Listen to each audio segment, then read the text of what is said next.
Baby, you are stronger than I was. Hey, how's it going? Happy Father's Day to all the fathers. Yeah, well, happy Father's Day, Damien. What's that supposed to mean? So this is our second try. We're giving it out. Yeah. The last podcast was a little jumpy. Yeah. But we'll see how it goes this time. Yeah. We're outside, as you can see, so the audio might be a little out of whack. Yeah. Right now, you might hear the birds chirping, a car drive by, or a train, or We'll anything. see how it goes. Yeah. Or dogs. You can probably hear dog barking. Probably. So how you been, Avery? I've been good. How was your Father's Day? I got a lot of gifts. Oh. So my Father's Day wasn't good because I had to pay child support. Oh. You just work, right? Yeah, You worked I just worked this morning. Dang. That's about it. Yeah, I have work tomorrow, so. Yeah. Alright. So question. How do you feel about growing up in a small town?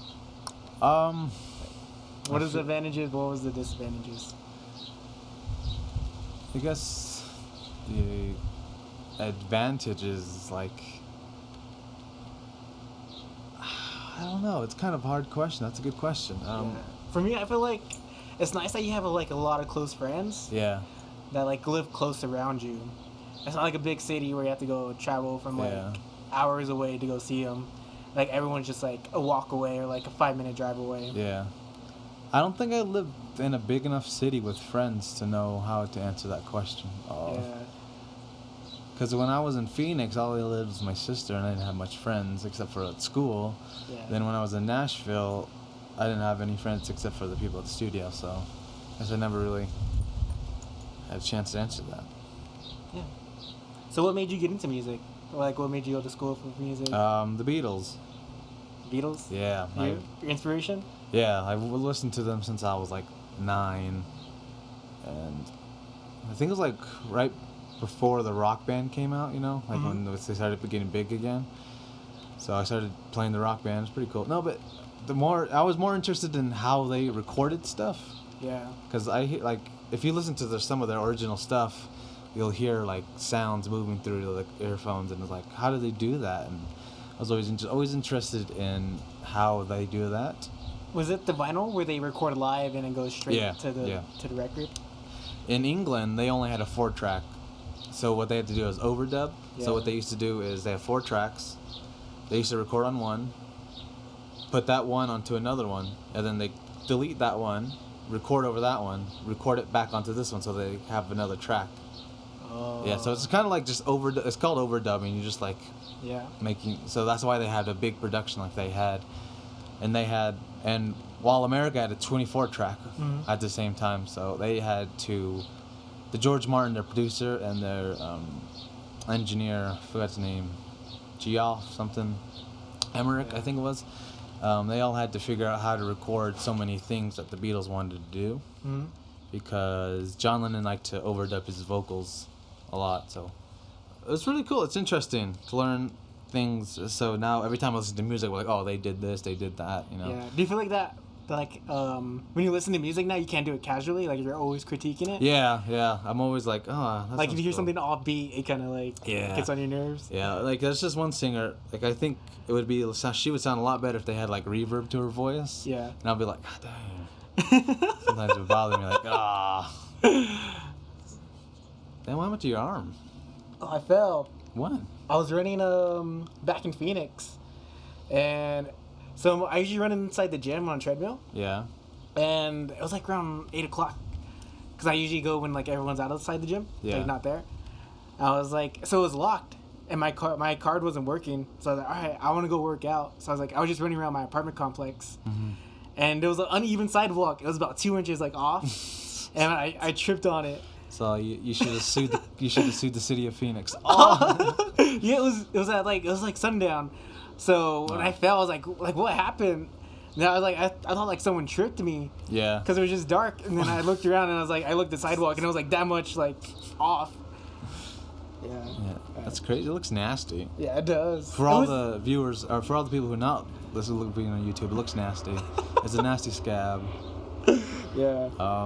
It looks like the battleship. Oh. Looks like the big battleship.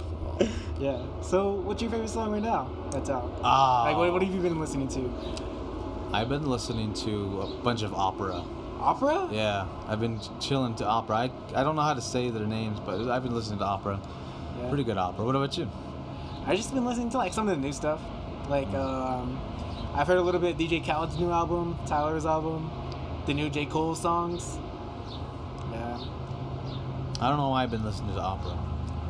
I always listen to the old stuff though. Like yeah. I was like, even when I'm like now old music, like I always find myself going back, just going through the old stuff. So my favorite song right now is probably ABBA, Dancing Queen. Oh, that's a good song. Mm-hmm. So in your like music life, like where do you want to take it? Like where do you see it going? And like, is there any goals that you want to achieve? One goal that I want to achieve is win a Grammy, if anything. For real? If I could, yeah. Like if I win a Grammy, I'd be set. That's all I want to do. Like even if it's for like recording or anything, just to win a Grammy, that'd be pretty cool. Has there any native Grammy winners? Yeah, Red Miller won a Grammy. Yeah. Yeah, she for her native stuff, but yeah. She got caught doing drugs. Man, didn't she? I don't know. I'm pretty sure it was something like that. It was like something with her boyfriend. Like her boyfriend was doing drugs and she was like somewhere in like the middle person or something.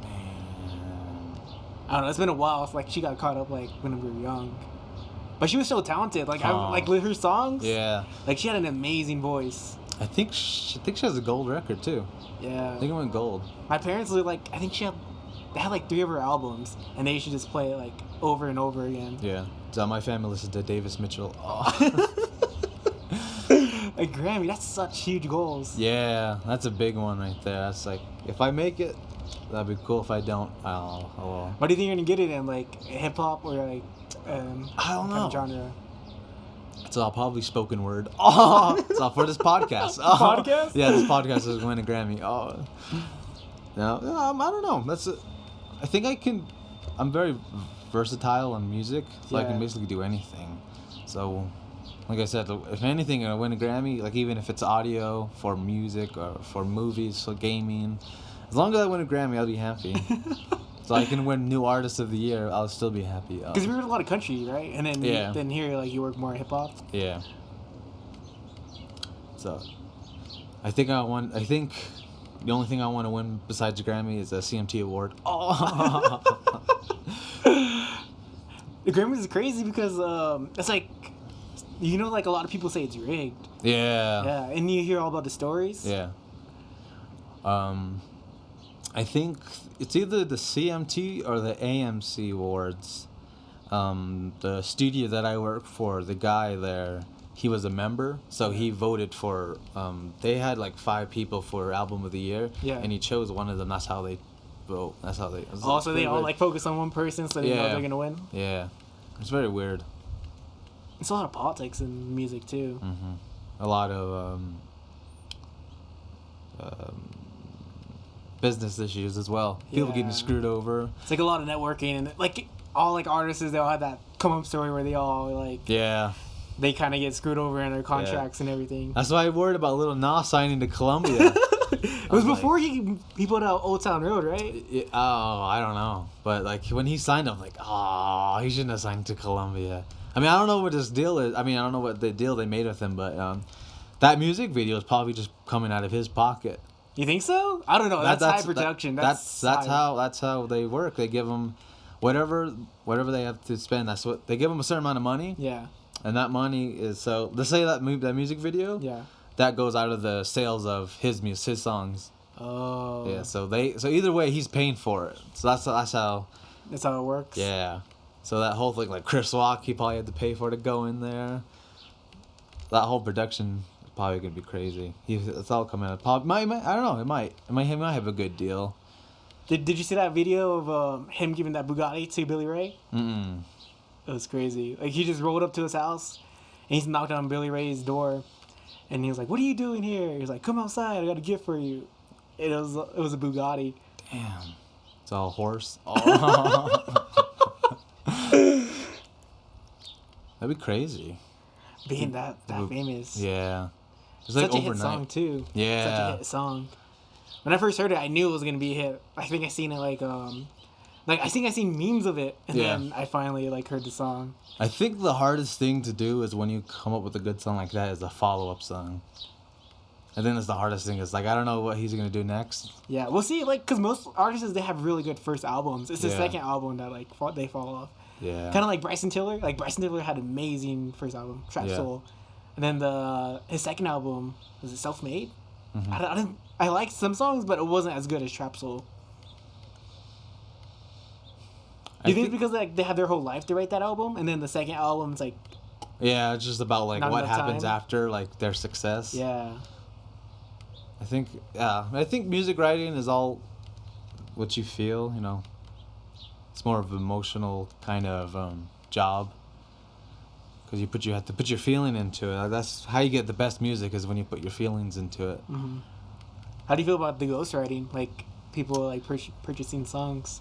Some of them are really good. You can tell like some songs are really like some songs when you hear them, you're like, oh, this is a guy who went to school for songwriting, because the way it's structured, like it goes like a verse and then a chorus and a verse and a chorus, and it's really nicely set up. Like some of the country songs, it sounds like most of them were written by like professional songwriters. Yeah. And you can tell some of them, like, you can tell when somebody writes their own songs because it's not as nicely structured. Like Taylor Swift songs, you can tell her songs are not as structured as like a professional songwriter. So you can feel when they're authentic. Like, yeah. You know, like I know how like The Weeknd and Kanye, like they always change like mid beat. Yeah. Like they always change like their rhythm, and you're just like, okay, like someone didn't write this. Yeah. Yeah, it's crazy.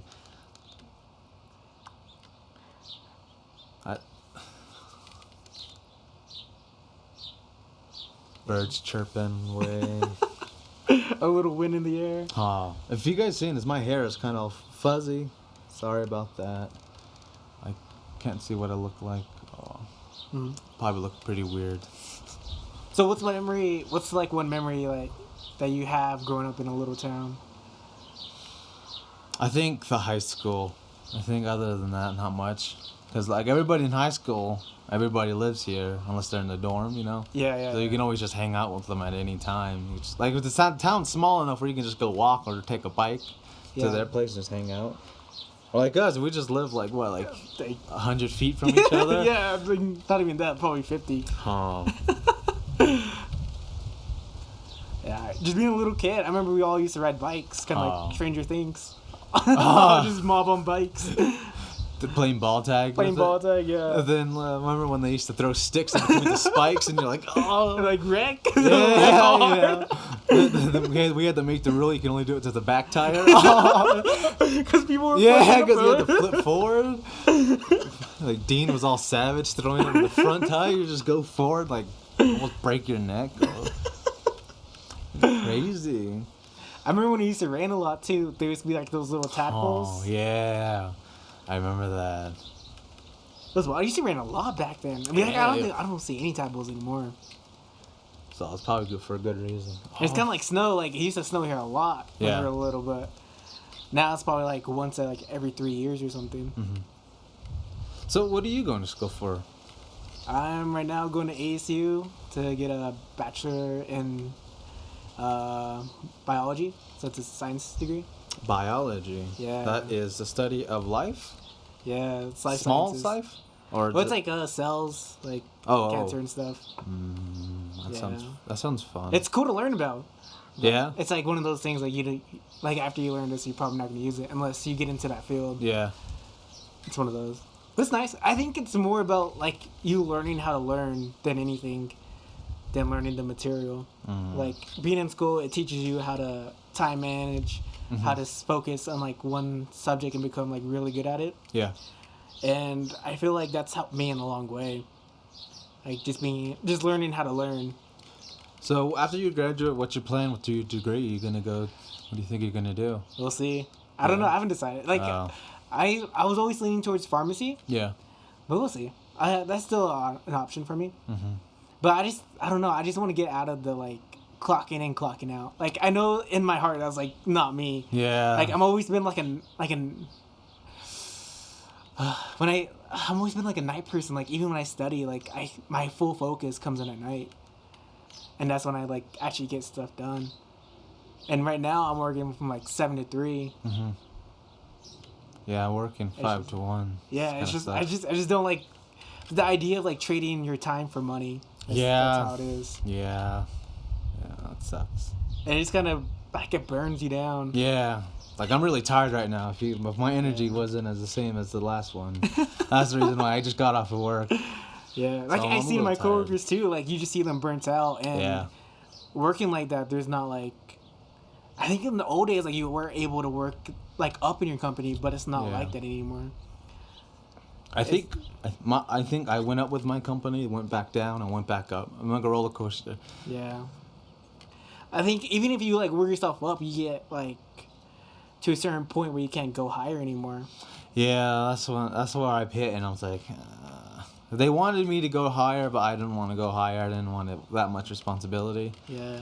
If I did, I probably would have making pretty good money right now. I probably wouldn't be sitting here. I'd probably be at work right now. Yeah, that's the thing. Like, you dedicate your time to this full company, and it's like, if you think about it, you're getting pennies on the dollar for your work. Yeah. And it's not something I don't, like, I'm like scared to get into. Like, even I go to pharmacy, like, I spend like 4 years in pharmacy school, it'll be like $400,000 in debt, and then I'm like dedicated to that lifestyle. Yeah. Where I'm always trading my time in for money.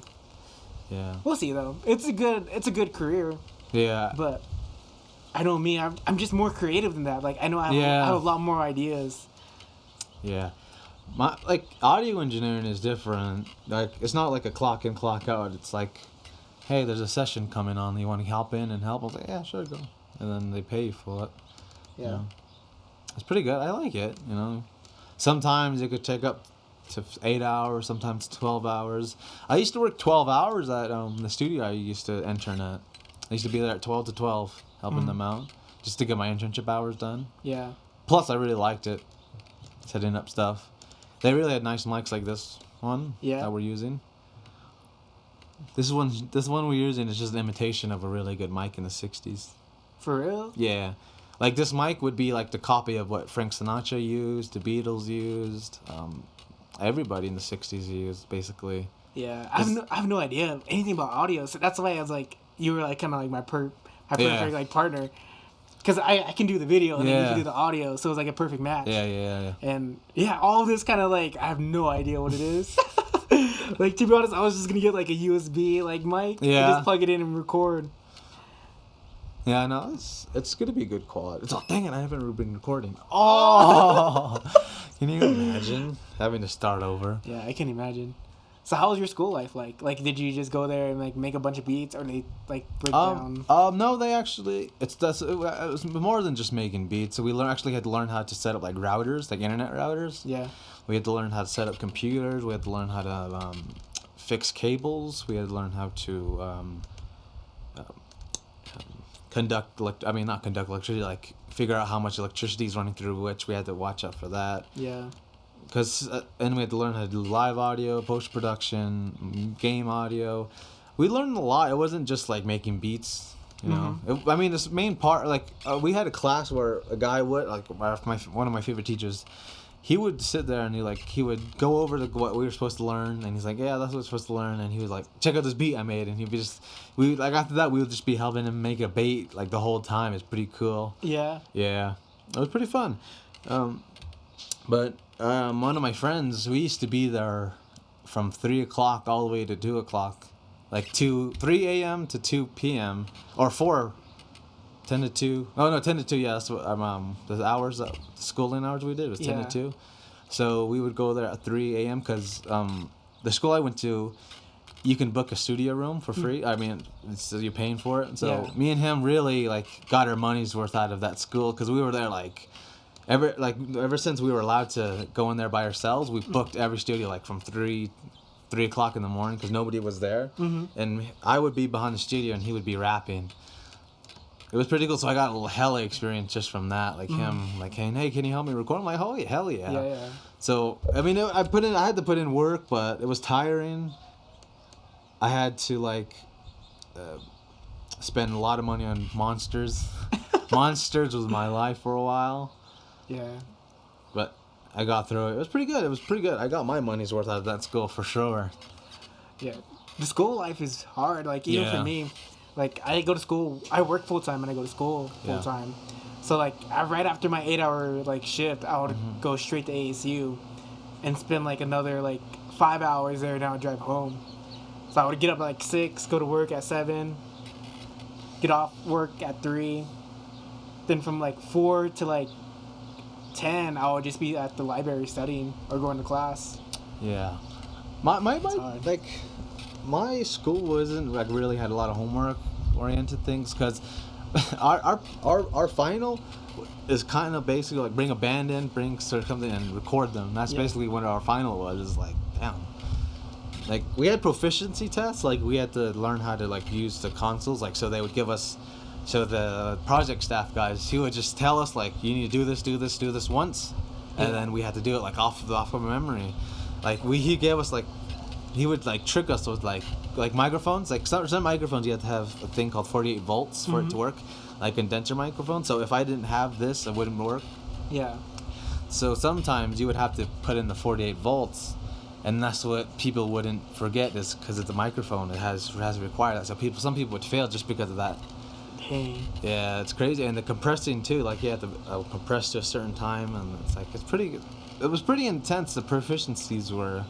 But other than that, like, everything, they had excellent teachers there. Like, they were actually there to teach you. Like, they were there. They're actually inspiring teachers, you know? Mm-hmm. It was very different from going to high school, like, those teachers, to the teachers I had at this college, because they were very different. They were, like, those teachers were very hands-on. They were very, like very oriented on, like, singling out people, you know? Yeah. Like, hey, are you okay? You doing good? You know? Making sure everybody's doing their job. But I think it's mainly because we had a small class. Yeah. Because our class I think it was, like, at least 10 people in our class. That's insane. Yeah. 10 people in our class. Yeah. Like, there would be AM classes and PM classes, and I was in AM class, and it would be, like, 10 people. Yeah, I went to community college, and it's kind of like that. Like, at most, I probably had 30 students. Yeah. In 30 class. Students in a class? At ASU, it's like 100. It's like at least 100 in some classes. And it's like just one big auditorium. No. One teacher just giving a lecture, and like 100 students in the class. So it's actually like that, like in the movies? Yeah, it's actually like that. It was insane, because I went to community college, and then my first class at ASU, I was like some auditorium. Yeah. And I was like, oh, is this just like something? And then teachers came out and started lecturing. I was like, oh, this is really how it is. That's like, insane. See, and that's totally different from when I was, because ours was probably like, we get in a room and, like, there's just the tables and, like dark room. We all had our computers out. And the teacher's like, all right, let's make a beat. Like, you'd be like, God damn it. They just have fun. It was like, it'd be fun. But not all teachers were like that. Some of the teachers were really serious about, like, getting to know everything. Like, we had a like, one of our teachers, like, he, like, a Logic Pro, like, on the Mac, he wrote the manual for it. Really? Yeah, so, like, he knew everything about it, so if we had any questions, he was the guy to go to. It was, like, really cool to have him there, you know? Yeah. Because he literally wrote the manual to how to use this program. It's fucking crazy. Like, there was a lot of famous people graduated from Crass, like, a guy who went to Crass, he won an Oscar for NASCAR, his audio work in NASCAR. Yeah. And they have his trophy set up. And, like, when you first walk into the main building, there's just gold records all across the wall, gold platinum records, like, from people who actually went to class there, graduated from there. Yeah. Like, they helped into those records, and it's just, like, all the way down. It's, like, crazy. One of the crazy stories of they had panels, like, people coming back. One of the crazy stories is was this one guy. He said the main they always say opportunities are, you have to go for it. Mm-hmm. So they said there's this one guy. He said he got his fen ring. I'm like, hey, can you help me with this audio thing? He's like, yeah, sure, I'll be there right away. And when he got there, he thought he was just gonna, like, set up mics and shit, but when he got there, he said that he went into a room. It was a really nice studio. Yeah. He walked into the room, and Paul McCartney was sitting there playing a piano. What? He said that Paul McCartney was playing a piano, and his friend's like, "Hey, can you mic up Paul McCartney with the mic?" Yeah. And he said he was shaking when he was doing it. Paul McCartney was just playing the piano, And I was like, that's fucking crazy. Like having the mic up Paul McCartney, like, oh. Like to have him stop playing the piano, the mic come up, like that would be crazy. I'd be so nervous. I'd be like, I'd be walked out. I would have just turned around like I can't handle it. I can't handle it. That's crazy. Yeah. One like I said, like one of my opportunities, like what got me like a big leap in the studio was I was just sitting there, like watching the front, like people walk in, hand out. The studio I went to is George Strait's producer. He goes there a lot, so there'll be songs like there'll be songwriters with CDs for George Strait to listen to, and his producers listen to. So it's fucking crazy. One day, he was recording a thing for Dolly Parton. He was recording a thing, and then another day.